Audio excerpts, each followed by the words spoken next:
G'day, it's the Adelaide Old Fart, and today we're fitting an EEZEE Rack, which you can see here, to my Himalayan. I'll just leave that sitting at the back where it's not going to get in the way. Basically, all you do is screw in two mounts and drop the EEZEE Rack in place.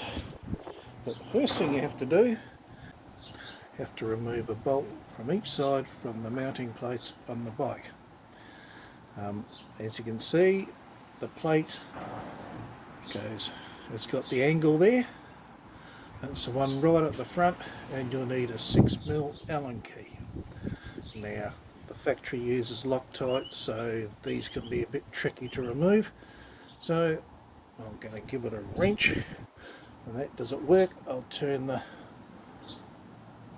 Nope, doesn't want to come. I'll turn the camera off while I get that moving. And of course, as soon as I turned the camera off, it broke free easily. The hard part is that you only got a bit over a quarter of a turn on the Allen key. It would be easier if I took the panniers off, I suppose, but I'm too lazy to do that. So I'll just keep working this out and I'll get back to you. You could argue that the mount is a four-part exercise. There's a rubber frame protector. There is the mount itself. There is a bolt. And there is your Himalayan. So, you have the rubber frame protector between the mount and the motorcycle, the bolt passing through it. And about now, Glen will be having hysterics because I forgot to place the washer underneath the head of the bolt. But don't worry, the mount was installed correctly. And now I'm going to attempt to screw it in. Right, it's installed there.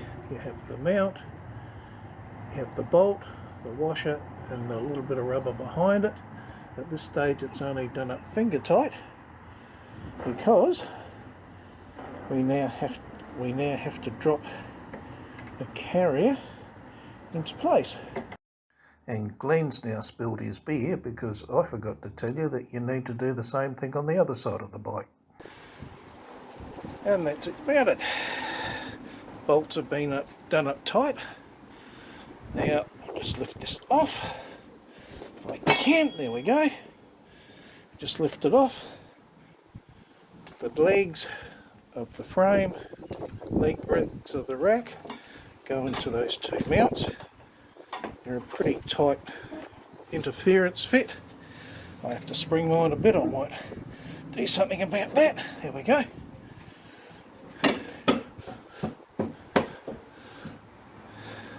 Knock it now flat, and there's my EEZEE Rack installed. Now at this stage of the game, it's not held in place except by the interference between the legs and the mounts. So, but once you've got luggage on it, of course you'd strap the luggage down to these racks here, and that holds everything in place. If you wanted to leave the rack on for just normal running around, put a zip tie through that hole there and around the end, and it's not going anywhere. But you might ask, how am I going to get the seat off with the EEZEE Rack on top? Well, all you have to do is remove your EEZEE Rack. There we go. Place your key in the keyhole, which is that one. Pop the seat comes off, and you're laughing. And that was the whole point of the exercise. I'll just put it back on again to show you the main feature.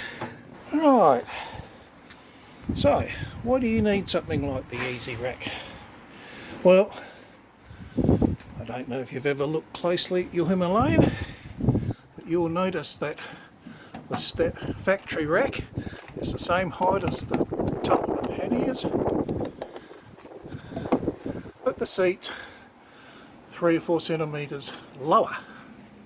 What the EEZEE Rack does is it not only gives you a flat surface to strap your luggage to, but it's the same height all the way across for much better luggage control. And that's the EEZEE Rack. Easy. I'm going to go have a cup of tea.